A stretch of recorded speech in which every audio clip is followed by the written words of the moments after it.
Hello, and welcome to Today in History for March 9th. I'm Michael Powell. How many of you remember the comedic team of George Burns and Gracie Allen? I certainly do. I watched a lot of them as a child. We lost Gracie Allen in 1964, and today we remember losing her husband, George Burns. On March 9th of 1996, the legendary cigar-chomping performer George Burns died at his home in Beverly Hills, California, only weeks after celebrating his 100th birthday. He was born Nathan Birnbaum in New York City, and Burns was one of 12 children. As a young child, he sang for pennies on street corners and in saloons, and at the age of 13, he started a dance academy with a friend. In 1922, Burns was performing the latest in a string of song and dance acts in Newark, New Jersey, when he teamed up with a fellow performer, Gracie Allen. Though Allen began as a straight one in their partnership, her natural comedic ability prompted Burns to rewrite the material to give her most of the punchlines.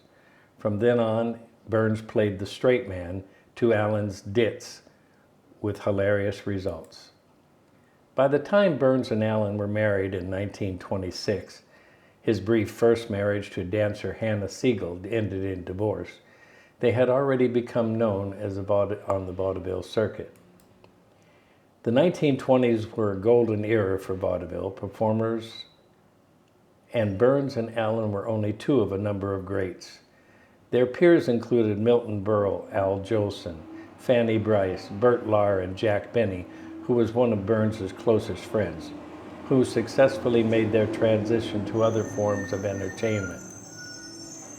After making their radio debut in 1929, the pair landed a regular show, the George Burns and Gracie Allen Show, which aired from 1932 until 1950 on the NBC network. In the late 1930s, the program's audience numbered more than 40 million people, and NBC paid Burns and Allen $10,000 per week, an enormous sum for the time. The couple also played themselves on the big screen in a number of films, including International House in 1933, Many Happy Returns in 1934, A Damsel in Distress in 1937, and College Swing in 1938.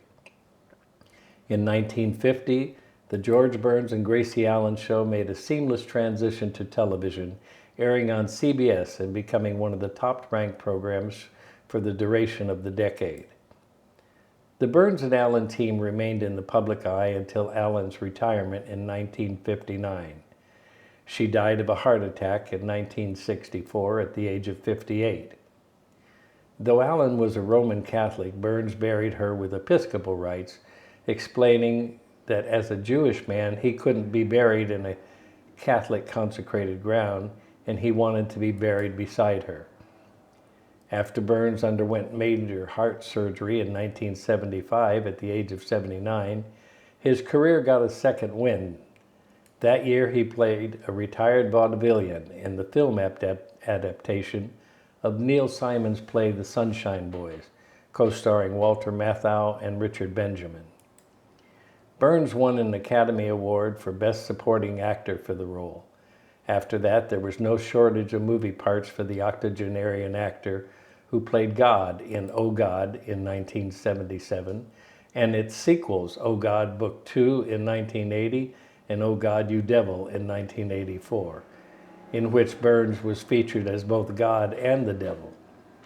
He also starred in Just You and Me, Kid in 1979, and Going in Style in 1979, and 18 Again in 1988. In 1988, Burns won an award for Lifetime Achievement from the John F. Kennedy Center for Performing Arts.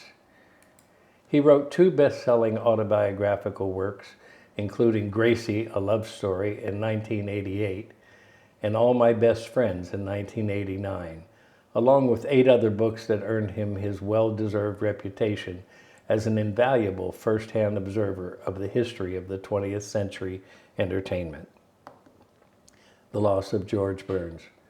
I remember the couple well. For Today in History, I'm Michael Powell. Join me again tomorrow, won't you? And until then, let's see what YouTube wants you to watch.